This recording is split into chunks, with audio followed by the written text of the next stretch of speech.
नमस्कार, मैं हुमायूं सिंह और आप देख रहे हैं नेक्स्ट 9 न्यूज। बीते लोकसभा चुनाव में मायावती की पार्टी को बड़ा झटका लगा और इस बार अखिलेश यादव भी अपना दमखम दिखाने का पूरा प्रयास कर रहे हैं। ऐसे में माना ही जा रहा है कि कुछ ऐसी सीटें हैं जहां पर मायावती अखिलेश यादव का गेम फिर से बिगाड़ सकती है, क्योंकि बीते लोकसभा चुनाव में देखने को मिला था कि अखिलेश यादव 37 सीटों पर जीत भले ही दर्ज करते हैं, लेकिन 16 सीटों पर उनका जो समीकरण है वो मायावती की वजह से खराब हो जाता है और मायावती अखिलेश यादव का गेम ना बिगाड़े, इसलिए इस बार के उपचुनाव में अखिलेश यादव कहीं ना कहीं मायावती को मनाने की कोशिश कर सकते हैं। जी हां, आपको बता दें, कटेहरी सीट पर मायावती ने अपने उम्मीदवार के नाम की कह लीजिए घोषणा कर दी है। अभी पूरा आधिकारिक बयान नहीं जारी हुआ है, लेकिन अमित वर्मा को वहां पर चुनाव प्रचारक बना दिया गया है। तो इससे माना जा सकता है कि मायावती ने आज तक जिस भी सीट पर कभी भी किसी को स्टार प्रचारक या चुनाव प्रचारक बनाया है, कहीं ना कहीं वो वहां का प्रत्याशी भी रहा है।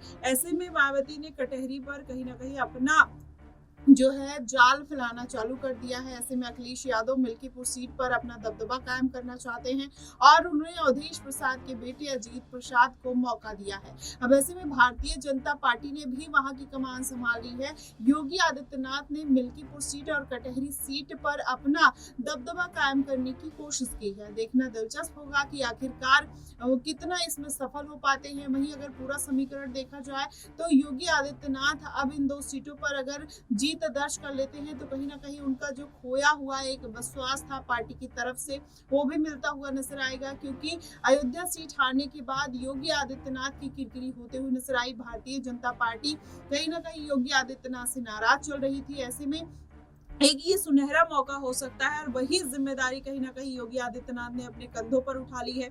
अखिलेश यादव अयोध्या सीट पर जीत दर्ज करने के बाद कहीं ना कहीं अति आत्मविश्वास में आते हुए दिखाई दिए और अजीत प्रसाद को इसलिए सीटें दी गई है। ऐसे में मायावती और अखिलेश यादव क्या 2019 के समीकरण को सुलझाएंगे, क्योंकि मायावती भी अगर इस बार 2 से 3 सीटें नहीं निकालती हैं तो कहीं ना कहीं आने वाला जो जनाधार है उनका भविष्य में वो खतरे में पड़ सकता है। चंद्रशेखर आजाद भी मैदान में है। लगातार मायावती के पूरे समीकरण को बिगाड़ने का प्रयास तो चल रहा है, लेकिन क्या मायावती इतनी आसानी से इस चुनाव को अपने हाथ से जाने देंगी या फिर कोई ब्रह्मास्त्र जो आज तक उन्होंने कभी नहीं किया इस बार मायावती वो करते हुए नजर आ रही है। उपचुनाव में उन्होंने हिस्सा लिया है, उसके पहले अगर देखा जाए तो इनेलो के साथ उन्होंने 1998 में गठबंधन किया था, लेकिन एक बार फिर से मायावती गठबंधन करती हुई नजर आ रही है। तो ऐसे में अखिलेश यादव और मायावती अगर फिर से एक साथ आते हैं तो जाहिर तौर पर इसका पूरा फायदा कहीं ना कहीं दोनों पार्टी को मिल सकता है। वहीं भारतीय जनता पार्टी को बड़ा नुकसान होगा। अखिलेश यादव यही चाहते हैं